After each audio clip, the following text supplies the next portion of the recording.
It's been 4.5 years since Occupy Wall Street protests took over the New York City financial district. The original protest inspired similar protests around the globe and brought debates about income inequality into the spotlight. But what does one of the co-founders of the movement think of it now? Yesterday, I spoke to Micah White. He's co-founder of the Occupy Wall Street movement. He's also the author of a new book called The End of Protest. You say in your book several times, it seems to be a real premise of the book, is that Occupy Wall Street, of which you were a founder, one of the leading personalities, was either a failure, or you often use the phrase constructive failure. And I find that striking because it seems to me that in the years since, we've seen the phrase one percenters gain common currency in the lexicon. People know what that refers to. It's a statement about income inequality. We've seen the rise of Bernie Sanders, the most left-wing political candidate in the United States in a long, long time. Some people say that Black Lives Matter has taken inspiration from Occupy Wall Street. So why do you consider Occupy Wall Street to have been what you call either a failure at some times or a constructive failure? I mean, that is a really excellent question, and that's the kind of the core thing that we need to consider, which is that a lot of activism right now likes to tell these endlessly positive stories where nothing's ever a failure, you know, and they say, well, we didn't fail, we just kind of splintered into 1,000 shards of light.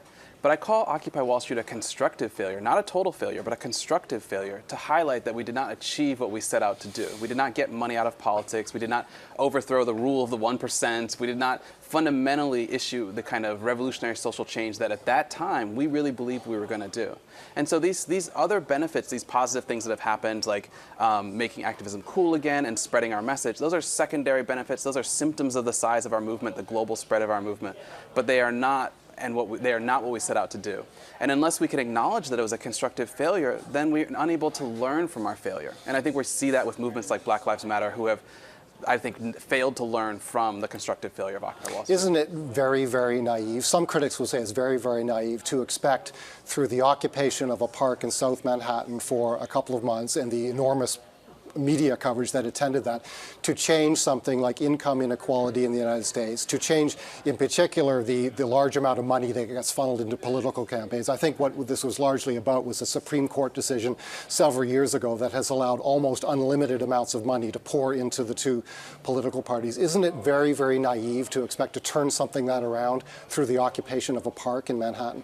I wouldn't say that it was naive. I would say that we were testing a hypothesis that was dominant within contemporary activism. I think for many, many, many years, we've been told a storyline, which is that if you can get millions of people to do a unified behavior, largely nonviolently, around a singular demand, then change will happen. That if we were to occupy the squares, we believe that Obama would be forced to listen and that change would happen. And so it's not that it was naive, it's that we were actually kind of acting out a story that we've been told. But at the same time, once we achieved that, and we have to remember, like, it's extremely difficult to achieve that. We might not see another Occupy Wall Street type movement that spreads to 82 countries for 10, 20, 30 years. We don't know.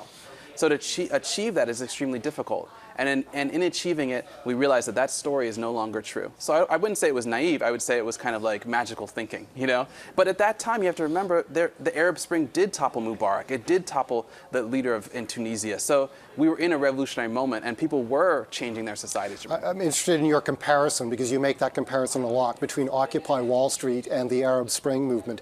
Are those comparisons appropriate? Surely you would agree that people in the Arab Spring were literally risking their lives in many cases to step out into those squares. And people in Zuccotti Park in Manhattan, I don't think were risking their lives. In fact, people in Zuccotti Park were enjoying the enormous liberties that they're allowed in the United States to demonstrate peacefully and very publicly, whereas those rights aren't at all part of the story in the Arab world. Are the comparisons apt? That's a really good question. You have to remember, though, that Occupy Wall Street basically came out of taking the Tahrir Square tactic of going to a mass location and demanding, you know, that someone step down, with the movement that was happening in Spain. So we combined those two into Occupy Wall Street and put it onto the occupation of Wall Street. So it was part of the storyline that we saw ourselves as part of the same global movement.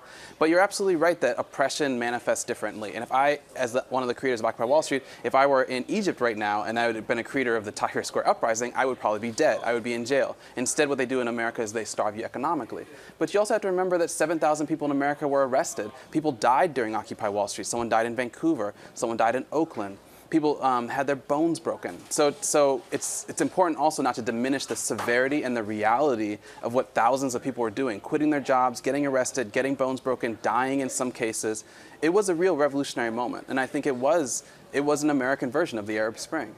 Where does the protest movement go from here? That's largely what your book is about. You refer to technology. I believe what you're saying is should make the protest movement more nimble. You refer to the protest movement in the future being able to emerge and withdraw very quickly as to triumph before the status quo and law enforcement mobilized to react. You also quote Thomas Jefferson saying that a generation that begins a revolution is not the same generation that concludes it. So what is the protest movement of the future going to look like, do you think?